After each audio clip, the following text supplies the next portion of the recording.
Picture this. You won a nail-biting overtime match in Valorant. You are feeling good. Maybe it's perfect time to keep streak going, or maybe it's not. You ever catch yourself thinking that I will stop now and I because I don't want to lose my RR that I gain or lose my rank? That's prospect theory at work. So prospect theory developed by Amos Tversky and Daniel Kahneman basically says that humans hate losing twice as much as they love winning.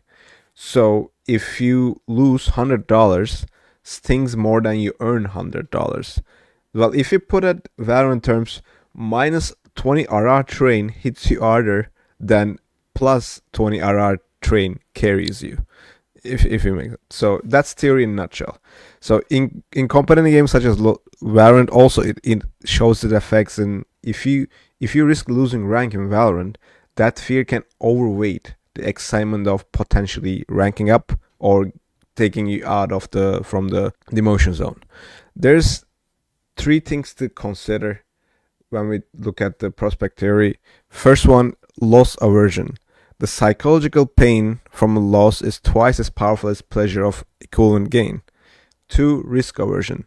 We prefer certain smaller gains over bigger, riskier ones. So what does that mean? Let's put an example. So if I give you two options, the first option is that if you win, you're gonna get 20 RR, but if you lose, you're gonna get minus 15 RR. That's the first option. And the second option is that if you win, you're gonna get 8 RR, but if you lose, you're gonna lose 2 RR. So if you choose one to be as a humanly, basically our survival always says that we calculate the risks in our head. Okay, I'm gonna choose 8 RR to 2 RR because it's less risky and I don't feel more attached to it because it's a smaller number. So, but if you go to the right side, you will gain. If you go to the other side, 20 RR, Pat, you will rank up faster. If you perform well. So, but that's the risk aversion in play. 3. Reference points. We don't think in absolutes. We judge outcomes based on where we are at the moment. For example, your current rank, how many RR points you have. So it's a good thing. It might be a good thing or bad thing based on the time frame you put, like beginning of the time frame and end of the time. If you put daily, it might be makes you more like, for example, tilt or angry big based on your loses, because today you lose, let's say, 60 RR in total 3 matches, and you'll go, oh my god, I lose so much today. But if you put the timeline between a month, beginning of the month, end of the month, you might be up maybe 200 RR. You don't know. So the reference points also one of the reasons that triggers our prospect theory. So let's bring into the more Valorant how we can use this financial economical term in Valorant and what's the effect of it. So there's two big stages in mining ranked when you play ranked. First one, you're a hot streak. You earn your hard RR in consecutive wins.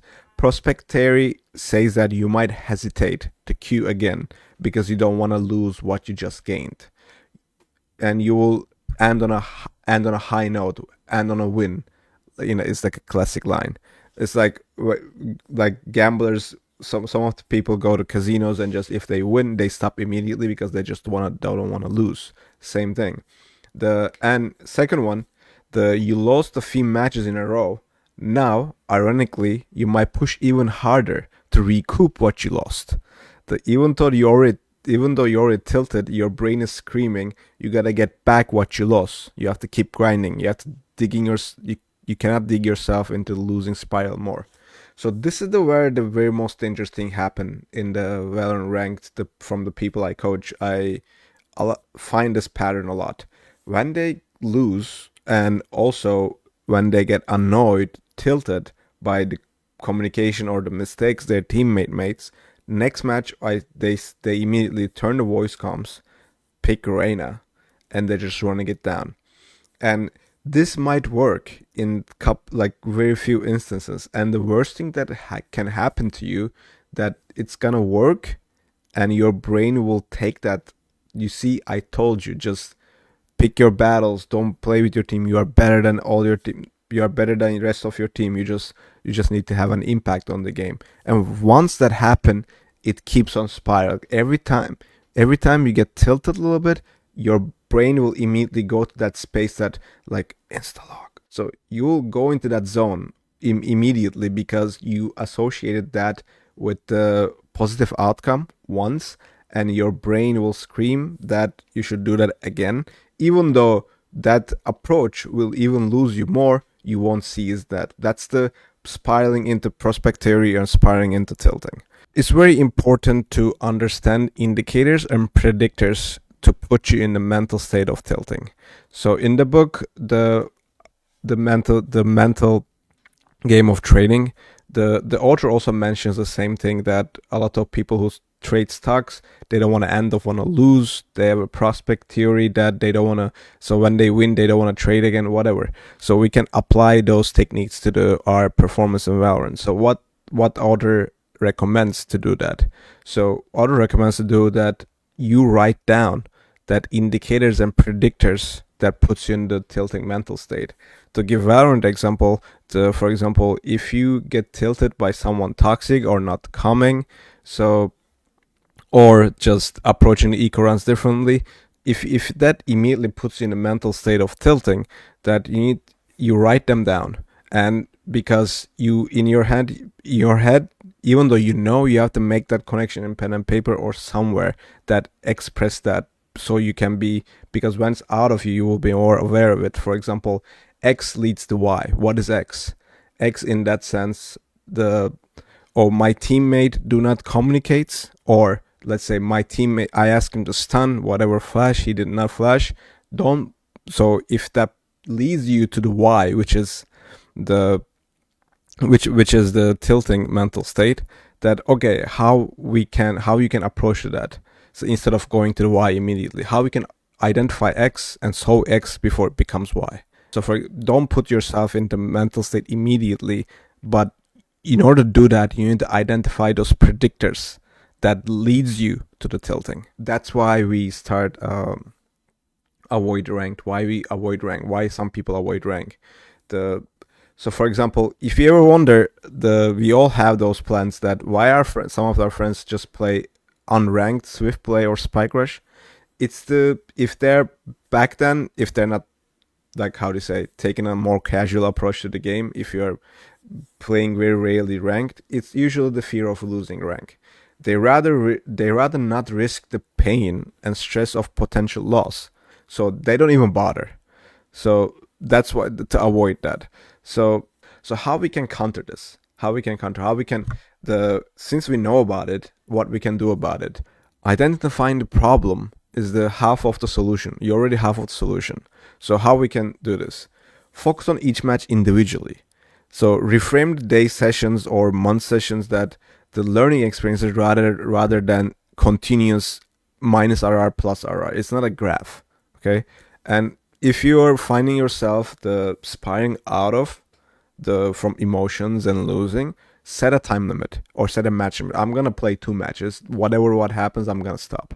And maybe use if you have time enough for 3 or 4 matches, stop at 2, maybe rewatch the first 2, and actually you will learn so much more. So and celebrate small wins. Active yourself, remind it's minor improvements you're trying to make. Good plays or personal progress. What you did makes, for example, if you get a good eco round or you position yourself with a judge better and you appreciate them. Another thing is that reframing the prospect theory to your advantage. So how you can flip that knowledge? The reframe losses. Each loss is an insight what you can improve, and do not view as purely minus 20 RR train. In next time you might say, look at your gameplay, you might say that, okay, I need to handle the eco runs better because maybe your buy is bad. Maybe if you keep a sheriff from for example, if you keep a sheriff from the pistol round, you don't want to buy the build of economy. But some agents you need to like SMGs in that state, such as sentinels and smokes players. So maybe next time you might think that, I give the sheriff to my duelist, so let him save for an operator, or I will just take in control and play SMGs and more suited gun for to just running and gunning with against classics. So you can think like that, reframe the losses, and plan for variability. What does that mean? Accept that wins and loses are the part of the process. You're gonna lose, and you're not gonna win every game. Second, the third one, set process-oriented goals. So instead of fixating on rank and RR, so look for better progressive things. For example, you can say that, oh, I need to improve my map knowledge. I need to improve my communication. I need to improve my, for example, shotguns. So set as a progressive goals that try to get better at them instead of just all the experience you spend in the game. Take it as just don't label as minus 20 RR. Embrace the small wins and look for your mistakes, and okay, I need to do better in that aspects of the game. So in conclusion, in Valorant, we feel frustrated, met our teammates, and it can be intense. We all been there. But understanding prospect theory that reminds that now how your brain works. And so next time you're in a streak, when you try to attempt to bail, remember that maybe you need to bail. Or you're on slump, you can stop queuing. Remember, it's not just you, it's just human psychology at work. So learn to step away when you need to. Learn to celebrate win streaks. Learn to celebrate small wins in a round, even though you lose. So you will avoid the pitfalls and tilts that you enjoy Valorant so much more. So if you find this helpful, these videos are really taking my time to research, read about it. So if you subscribe, will help you to do more videos. And let me know in comments if you're aware of prospect theory or if this video changed your approach to the ranked. See you in the next one. Thank you.